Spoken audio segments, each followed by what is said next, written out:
Ce chien, qui aboie lors d'une manifestation fin octobre à Istanbul, a ému les internautes turcs. Des centaines de défenseurs des animaux protestaient ce jour-là contre une rafle de chiens de rue.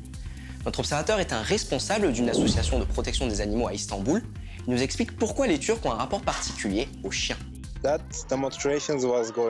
La manifestation était en cours et un des chiens de rue a commencé à aboyer sur la mairie, avec les manifestants. C'était une scène émouvante.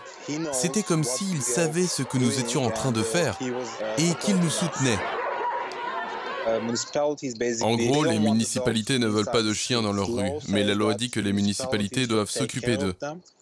Donc les gens sont descendus dans la rue pour ces chiens qui étaient en gros emmenés en forêt sans que personne ne soit prévenu, sans la moindre transparence.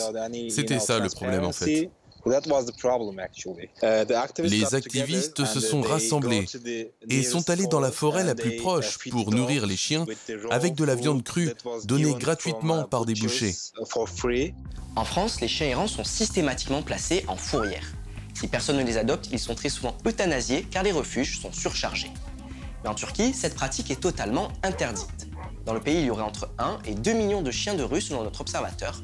Les municipalités sont tenues par la loi de s'occuper de soigner ces animaux. Personnellement, je suis sûr qu'en fait, les autorités ne veulent pas s'occuper de ces animaux. Mais puisque ces activistes sont très bien organisés, ils ne peuvent rien faire. C'est impossible. Les Turcs dépensent près de 20 millions d'euros par an pour nourrir les chiens. Dans presque chaque quartier d'Istanbul, on peut voir qu'on s'occupe des animaux.